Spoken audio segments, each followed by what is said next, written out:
સંઘર્ષ સંઘર્ષ કરો એટલે કંઈક નું કંઈક મળે એવું બધા કહે છે, ખરું ને? કોશિશ કરને વાલો કી હાર નહીં હોતી. પરંતુ તમને ખબર છે, સંઘર્ષ કરતો હોય એ વ્યક્તિને કોઈ તોડી નથી શકતું એવું પણ કહે છે બધા. મે બી સાચું પણ હશે, એકદમ સાચી વાત હશે કે સંઘર્ષ કરનાર વ્યક્તિ એટલો બધો મજબૂત થઈ ગયો હોય છે તૂટીને કે એને તોડી નથી શકાતું. એને સંઘર્ષ સાચી દિશામાં હોવા છતાં કિસ્મત સાથ નથી આપતી ને એટલે પાછો પડી જાય છે. એ ઘણું બધું જાણતો હોવા છતાં, એના સંઘર્ષની અપાર સીમા બતાવી હોવા છતાં, પરંતુ લોકોને શું દેખાય છે કે સંઘર્ષ કરનાર વ્યક્તિ ખૂબ મજબૂત છે, આત્મવિશ્વાસથી ભરપૂર છે. પરંતુ શું એવું હોય છે?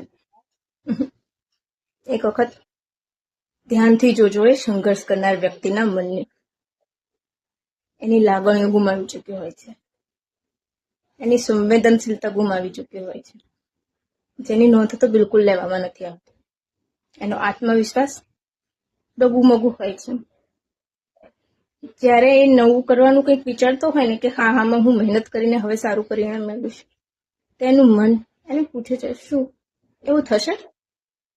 શું એવું થશે? કારણ કે એનું ભૂતકાળ સંઘર્ષની સામે નિષ્ફળતાઓથી ઘેરાયેલો હોય છે. છતાં પણ લોકો એને મજબૂત ધારી લે છે.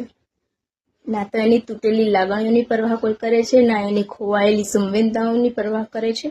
બસ એને બહારી સ્વરૂપથી નોટિસ કરે છે અને કહે છે ખૂબ મજબૂત છે. એક વખત તમે એનો હાથ પકડીને બેસીને પૂછજો તો ખરા, ખરેખર તું ખુશ છો? બહારથી ખુશ દેખાતી વ્યક્તિ ખરેખર ખુશ છે? જે સંઘર્ષ કરીને થાકી ગઈ હોય. એક વખત જરૂરથી આ પ્રશ્ન સંઘર્ષ કરનારને પૂછજો. ખબર છે, સંઘર્ષની પણ એક સીમા હોવી જોઈએ, તો વ્યક્તિ જીવવાનું શીખે છે, નહીં તો જિંદગીને એક ઢસરડાના સ્વરૂપે ખેંચે રાખે છે. તમે સહેમત હોય ને તો નીચે મને પ્રતિભાવ જરૂરથી આપો.